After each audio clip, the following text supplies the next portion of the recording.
The morning I found concrete barricades blocking my driveway for the third time that week, something inside me finally snapped.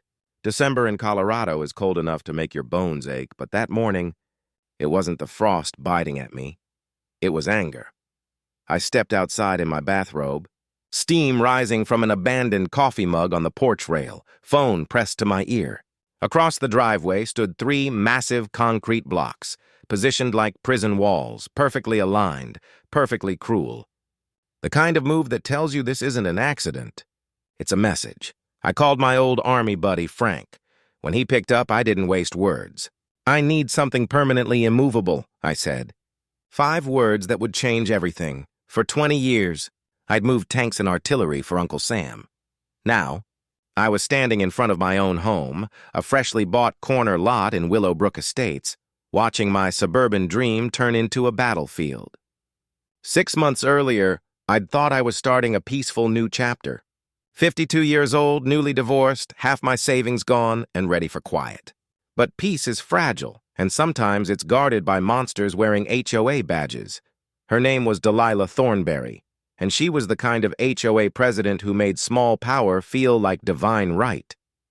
The type who believed control was an art form, and she'd mastered it. The first time she fined me, it was for a non-compliant vehicle, my old pickup truck. She said it disrupted the neighborhood's aesthetic balance. The second time, it was because my mailbox paint didn't match the approved neutral tone. I repainted it twice, and still, I got another warning.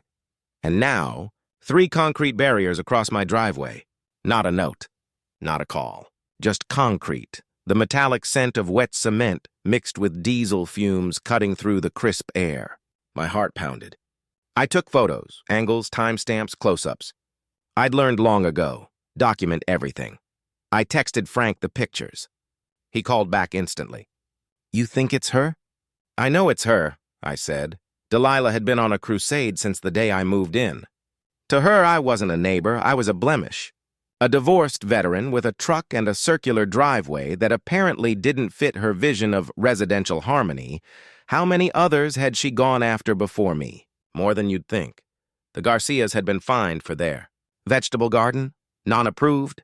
Landscaping. The Johnsons got written up for building a small dog run, unauthorized structure. And when anyone fought back, Delilah buried them under paperwork, citations, and threats of legal action. She didn't use fists, she used bylaws. Bureaucracy was her weapon of mass destruction. After my 3rd driveway incident, I realized this wasn't harassment anymore. It was warfare. That night, I sat in my darkened kitchen, the glow from my laptop reflecting off a half-eaten casserole dish. I started researching predatory towing laws, nuisance ordinances, HOA overreach cases. 3 hours later, I had a plan. In Colorado, victims of predatory towing or property obstruction could recover 3 times the actual damages plus attorney fees. My $350 fine and blocked driveway could cost Delilah over $1,000, maybe more if I played it right, but the money wasn't the point. I wanted accountability, so I opened a new file on my computer and typed a name in bold letters, Delilah Thorne, Financial Vulnerabilities. That file became my battlefield map. I listed every public record I could find, property records, business filings, tax assessments. I wasn't looking for revenge. I was looking for leverage. If Delilah wanted to play hardball, she'd just picked a fight with someone who had both patience and military training. The next morning, my security camera delivered a gift. Footage, 6:23 a.m., Delilah's silver Mercedes parked at the edge of my lawn. She stepped out, fur-lined coat, camera in hand, and started taking photos of my property. She lingered by the mailbox, zoomed in on the truck, snapped the driveway. She thought she was collecting evidence for her next fine. What she didn't know was that my camera was catching her license plate, her face, and the timestamp. Proof of systematic harassment. The hunter had just become the hunted. By the time the sun rose, I was no longer angry. I was focused. That day, I made calls, legal aid, county code enforcement, a buddy who worked as a local journalist. I told them about the barriers, the photos, the flyers, the intimidation.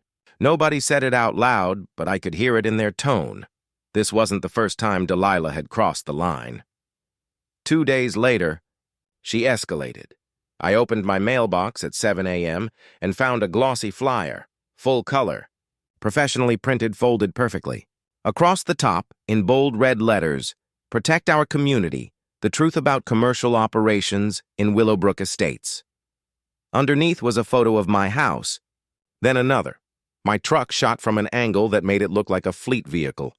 There were fake quotes from concerned residents talking about declining property values and noise from late-night business activity. It was a hit piece. Pure propaganda. The final line sent a chill through me. Is this the residential character we want to preserve in Willowbrook Estates? Neighbors walked their dogs by as I stood there reading the flyer, rage shaking in my hands.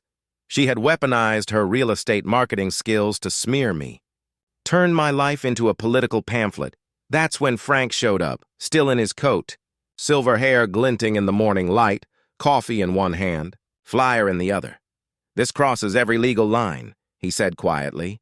"Defamation. Targeted harassment. Possibly libel depending on those fake quotes." Then he looked at me.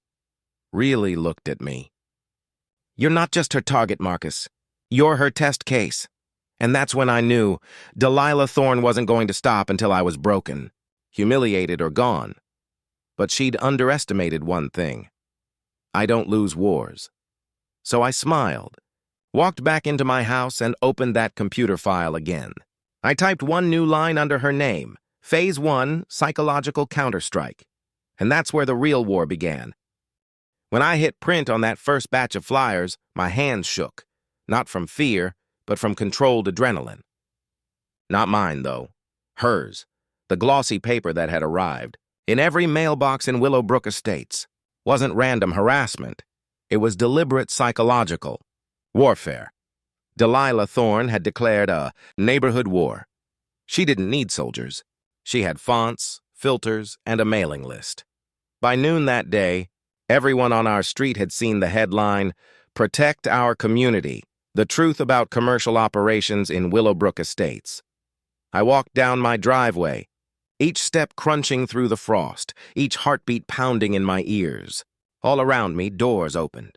Neighbors peered out holding copies of the same propaganda. Some looked confused, others sympathetic, and a few crossed the street instead of meeting my eyes.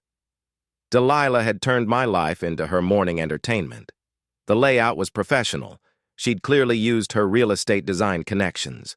The pictures were selectively cropped to make my home look like an industrial workshop. My truck, parked beside the driveway, was framed as though I were running a fleet business, and beneath it all, a caption that oozed with self-righteous venom. "Is this the residential character we want to preserve in Willowbrook Estates?"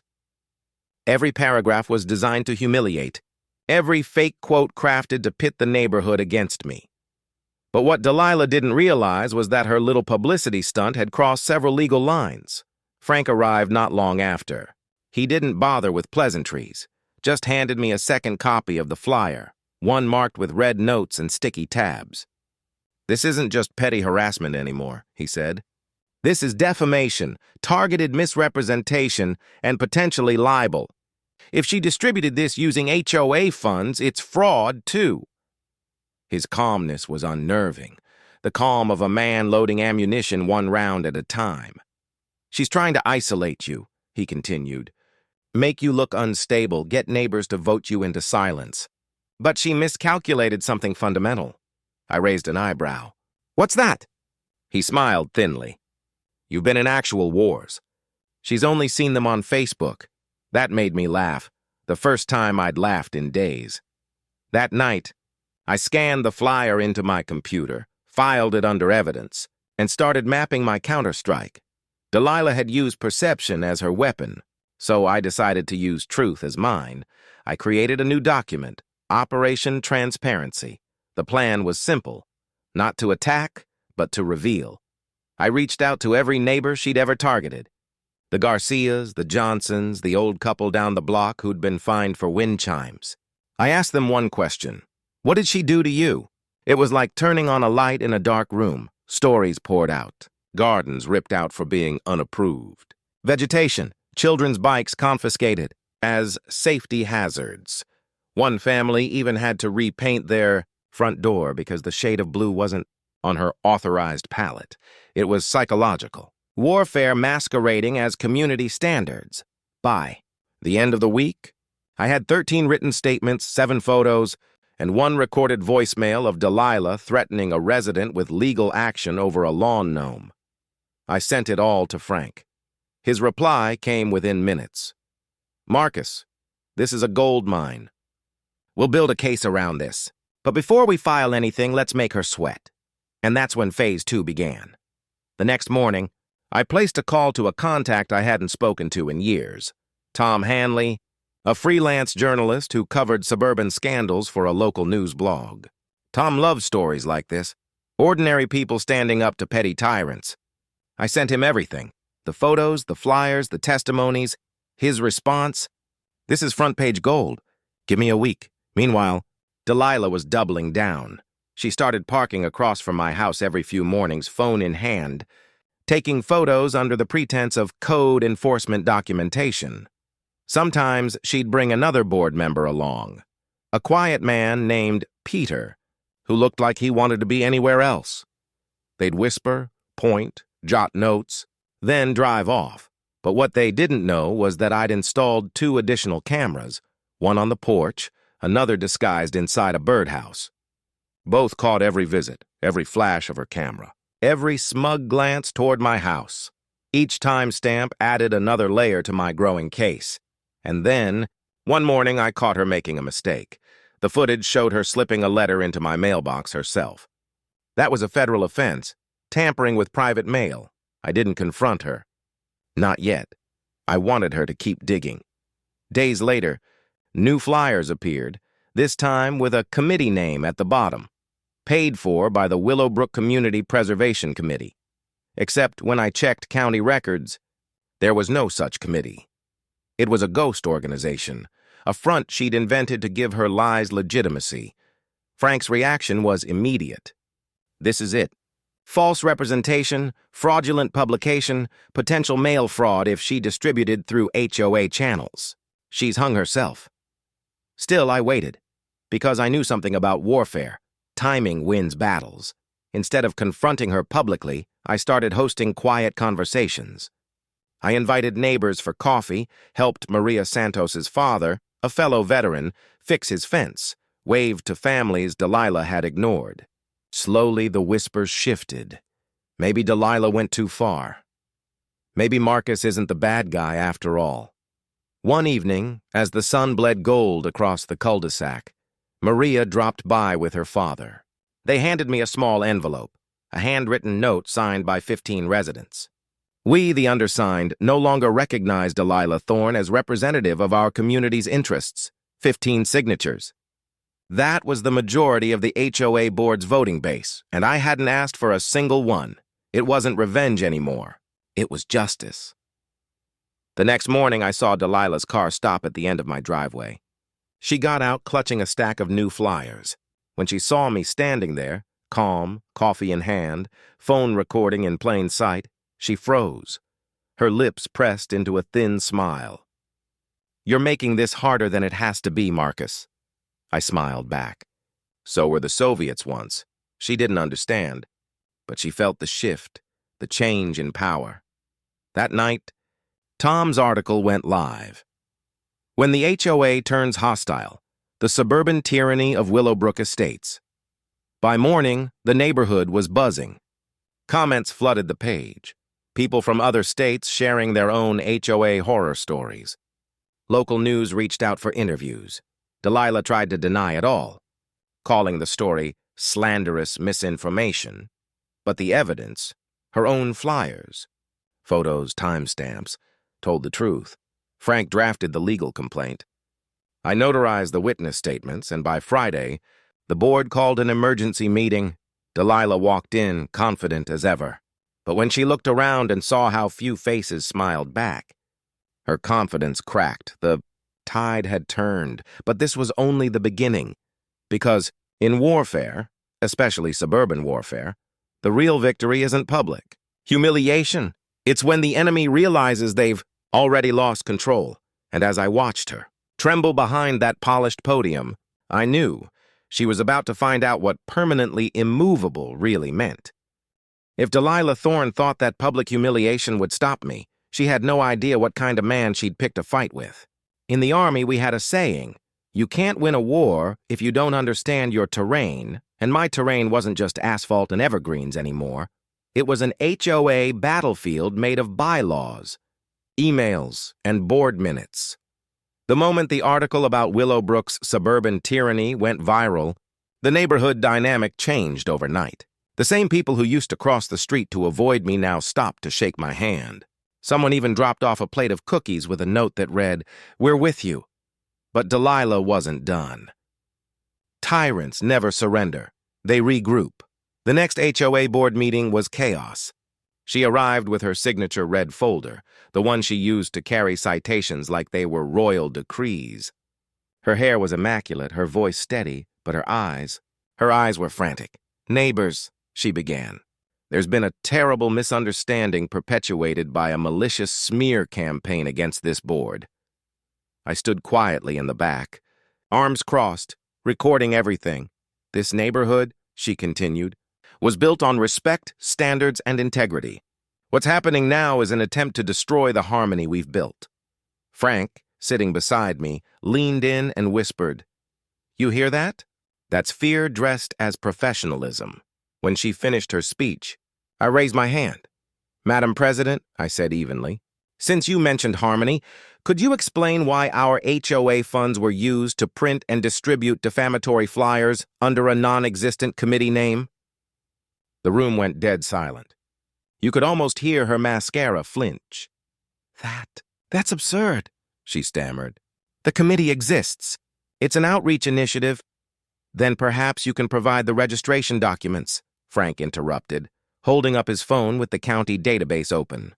"Because I can't seem to find it," the neighbors murmured. She shifted from defense to deflection. "This meeting is not a courtroom, and..." "That's fine," I said. "Because the courtroom's already scheduled." And that's when she realized. The war had shifted fronts. The next few weeks became a chess match. Delilah sent official notices, claiming my truck still violated HOA guidelines. I responded with certified letters citing legal statutes and evidence of selective enforcement. Every time she made a move, I had documentation waiting. She was trying to provoke me into breaking rules, but I refused to give her the satisfaction. Patience. That was my weapon now. Meanwhile, Frank and I worked quietly on the case. We gathered witness statements, old board emails, and even financial records from the HOA's own accountant, a timid man named Robert who, once he realized the tide had turned, handed over copies of invoices for community printing services. Each invoice listed the same vendor, Thornberry Realty Marketing, LLC. She had billed the HOA to pay her own company for the flyers. Classic self-dealing. Frank's grin when he saw that paperwork could have lit the whole street. "She paid herself to defame you," he said. "That's not just unethical, that's felony-level fraud." I didn't need to gloat. The truth was already doing the heavy lifting, but I wanted more than justice.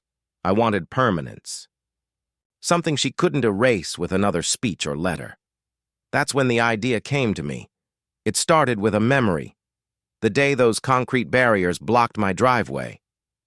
The cold air, the smell of diesel, the helpless rage. I decided to give that moment meaning. I called a local landscaping company, ironically, run by Maria Santos's father, the veteran Delilah had fined years earlier. When I told him what I wanted, he laughed so hard he could barely breathe. "You're serious," he said. "Dead serious," I replied. "Think of it as poetic justice." The next week, flatbed trucks arrived. Neighbors peeked from their windows as workers unloaded massive decorative concrete planters, each one weighing nearly a ton. They were beautiful, sculpted, polished, filled with evergreen shrubs and winter flowers. We placed them along my driveway, perfectly within property lines, city approved, and entirely legal. 32,000 pounds of solid, immovable symbolism. When Delilah drove past that afternoon, she nearly hit the brakes hard enough to stall. Her mouth fell open. She rolled down her window, probably searching for words that would make the sight disappear. Instead, she found mine. "Morning, Madam President," I said with a polite wave. "You inspired these." The look on her face was worth every ounce of concrete. Within days, photos of the planters were circulating online. The same journalist, Tom, published a follow-up article, "From Barriers to Beautification, Veteran Turns HOA Harassment into Neighborhood Landmark." The story went viral again, but this time, it wasn't about hostility. It was about resilience. People started visiting Willowbrook just to see the concrete driveway. It became a quiet symbol of standing up to petty power. Even the mayor's office sent a letter commending the creative approach to community expression. And Delilah? She spiraled. She started sending violation notices almost daily. Everything from unauthorized decorative materials to unapproved plant species. Each time, I replied with citations proving my compliance. I copied the HOA board, the attorney, and the local press. It wasn't long before her allies started to crumble. Board members who once feared her began resigning for personal reasons. The treasurer, the secretary, even her loyal second-in-command, Peter, all gone. At the next board election, Delilah stood alone. The vote was brutal. 31 homeowners voted no confidence. Only 2 supported her, one being her own husband, who looked like he regretted it halfway through the ballot. She tried to protest, claiming procedural irregularities, but Frank was ready. "Per the bylaws you wrote," he said, "the majority vote stands. You're hereby removed as HOA president effective immediately." Her face drained of color. "You can't do this," she hissed. Frank smiled. "You already did." The room erupted in applause. Neighbors hugged. Someone shouted, "Concrete justice!" and laughter filled the air. Delilah stormed out, slamming the door so hard the blinds rattled. But even then, I knew she wasn't finished. People like her never leave gracefully. That night, I sat on my porch under the glow of the streetlights, the planters casting long shadows across the snow. The neighborhood felt different, lighter. But peace after war always feels suspicious, like the silence before another shell lands. I poured myself a drink, looked at those concrete monuments, and smiled. They weren't just decoration anymore. They were proof, physical, permanent proof that tyranny can crumble when ordinary people push back. Still, a small part of me couldn't relax.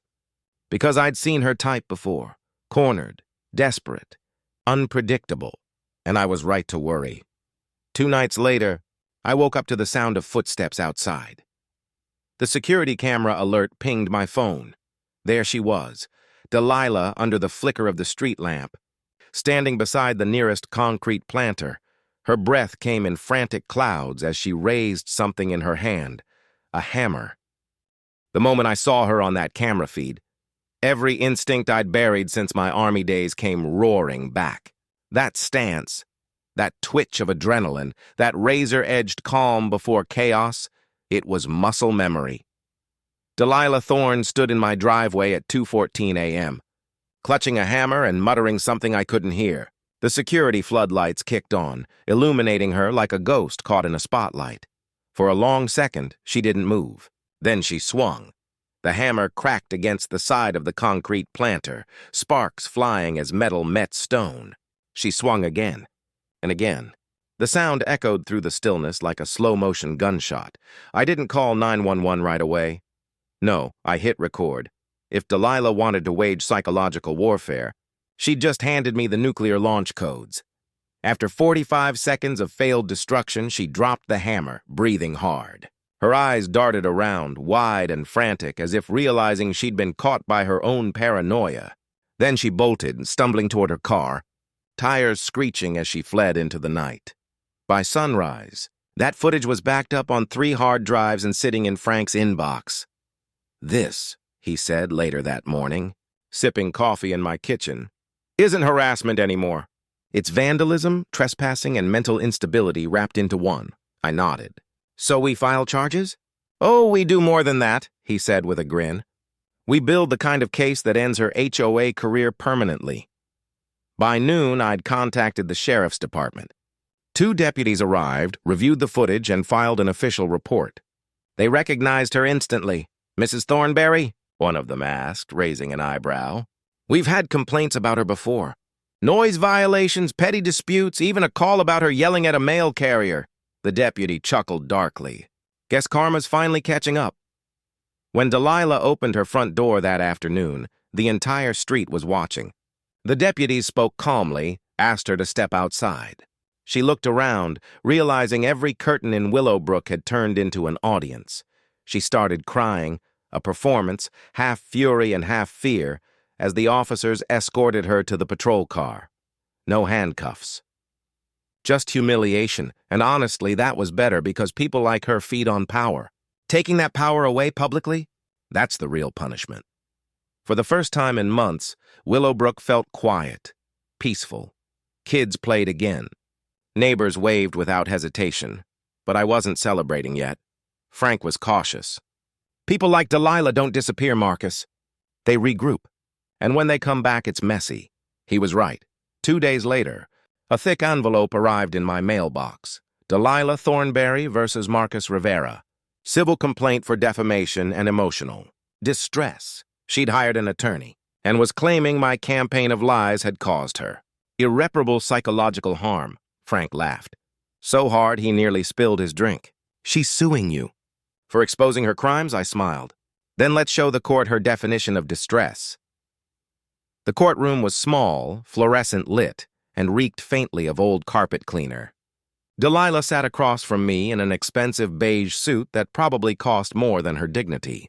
Her lawyer, a slick, sharp-featured man, kept whispering in her ear like a devil giving stage directions. The judge, an older woman with half-moon glasses, called us to order. Delilah's attorney launched into a dramatic opening. My client, he began, has endured months of harassment, online defamation, and coordinated social persecution led by Mr. Rivera and his associates. He held up printouts, screenshots of the viral article, my social media posts thanking the community, even the photo of my concrete planters. This man has turned public opinion into a weapon, he declared, all for the sake of revenge. When it was my turn, I didn't say much.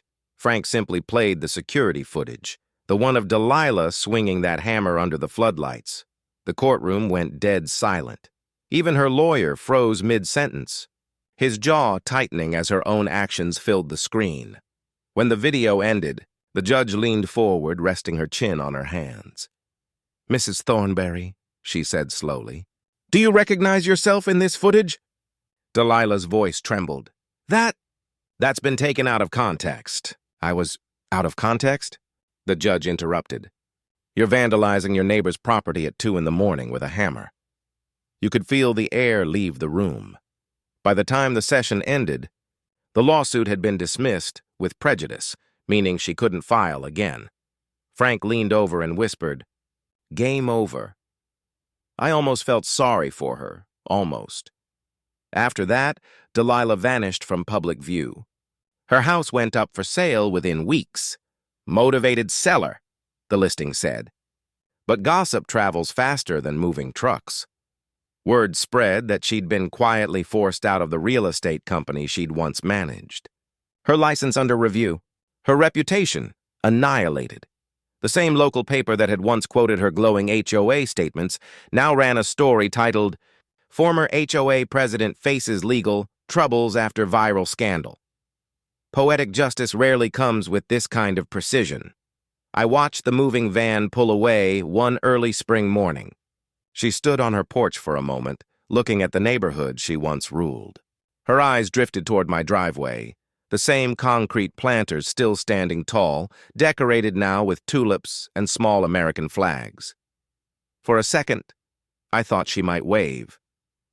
But she just turned, stepped into her car, and drove away. No one came out to say goodbye. That night, we held a neighborhood cookout, the first community event Willowbrook had seen in over 2 years. Frank grilled burgers, kids chased each other with sparklers, and someone even brought a cake shaped like a miniature concrete planter. As the sun dipped below the trees, Maria Santos's father raised his glass. "To the man who proved you don't need a gavel to get justice," he said. "Sometimes you just need a little concrete." Laughter filled the air, and for the first time it didn't sound defensive. It sounded free. I looked around at the people Delilah had tried to divide. Neighbors who now stood shoulder to shoulder, smiling, relaxed. It wasn't just victory. It was healing. Later that night, when the crowd had gone and the lights had dimmed, I sat on my porch again. Same spot, same quiet street. The air smelled like charcoal and spring rain. The concrete planters gleamed softly under the moonlight, solid and unyielding. That's when I realized something. The war hadn't been about HOA rules or fines or driveways. It had been about control, the oldest human addiction, and control only works when people are afraid to resist. The moment I stopped being afraid, her entire empire crumbled. I smiled, leaning back in my chair. For the first time in a long time, I wasn't a soldier fighting battles. I was just a man sitting in peace, protected not by weapons but by conviction and 32,000 pounds of poetic concrete. 3 years. That's how long it's been since the war ended. Since the night the last moving van rolled out of Willowbrook Estates, with Delilah Thornberry's name stenciled across the cardboard boxes inside. 3 years since I traded sleepless nights and legal filings for quiet mornings with a mug of coffee and birdsong. And yet some mornings, when the breeze carries the faint hum of lawnmowers and the smell of wet asphalt, I can still hear echoes of that battle, the sharp sound of a gavel, the rustle of flyers, the crack of a hammer against concrete. Only this time, those echoes don't bring tension. They bring pride, because every scar in this neighborhood has turned into a story.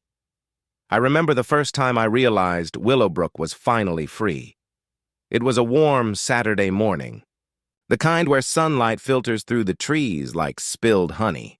I stepped outside to see a group of kids building a lemonade stand at the corner. They were laughing, arguing over prices, and using cardboard signs held together with duct tape. The same spot where Delilah once scolded Maria Santos's daughter for violating street display regulations. Now, it was a place of joy. Their parents stood nearby talking and smiling. No tension, no side glances, no HOA threats hovering over their heads. It hit me then. This wasn't just my victory. It was ours. After Delilah left, the new board restructured everything. We rewrote the bylaws to include transparency, fair warning systems, and resident votes before any major enforcement. Frank became the new HOA president, unanimously elected. He still jokes that his first official act was pardoning everyone retroactively for having common sense. We turned the old HOA office, once a symbol of intimidation, into a community, library and meeting space. Inside, there's a small framed photo of the original concrete driveway, signed by everyone who stood against Delilah. Beneath it, a plaque reads, "In memory of resistance." Built not to divide, but to stand. The irony? The planters that started it all are now a local landmark. Tourists occasionally stop to take pictures, smiling beside those massive concrete monoliths that once represented defiance, but now symbolize peace. Even the city put up a small sign by the curb. The Willowbrook Planters, a story of resilience and community. As for me, I've retired from fighting. Mostly. These days, I help veterans transition into civilian life. I tell them that battles don't always involve uniforms or rifles. Sometimes they come in the form of emails, fine print, and power-hungry people in tailored suits. I tell them that courage isn't just standing up to enemies abroad. It's standing your ground when injustice parks itself in your own driveway. Every time I share that story, someone always asks the same question. Whatever happened to her? Delilah Thornberry, the woman who turned suburbia into a dictatorship. The truth? No one knows for sure. Rumors circulate that she moved to Arizona, that she tried to start another HOA consulting firm under a different name, that it collapsed within a year. Someone once emailed me a photo from a small-town newspaper, a grainy image of a woman who looked an awful lot like her attending a real estate ethics seminar. The irony made me laugh so hard I nearly spilled my coffee. Maybe she changed. Maybe she didn't, but that's not my story anymore. What matters is what came after, because when fear leaves a place, something stronger takes root, like the evergreens growing from those planters, tall, unwavering, unshakable. They've become our neighborhood's compass. Every December, we string lights around them. Kids hang paper ornaments with words written in crayon: peace, courage, fairness, respect. Maria Santos's daughter, the same one who was once fined for a front yard project, is now in college, studying architecture. She told me she wants to design communities that make people feel free, not policed. Her scholarship? Funded by the annual Concrete Courage fundraiser, an event we started in Willowbrook's name. The first year, we raised $6,800. Now it's over $20,000 a year, all going to veterans' families and neighborhood improvement projects. We hold the ceremony right beside the planters, where neighbors gather, laugh, and tell stories about the war that turned strangers into allies.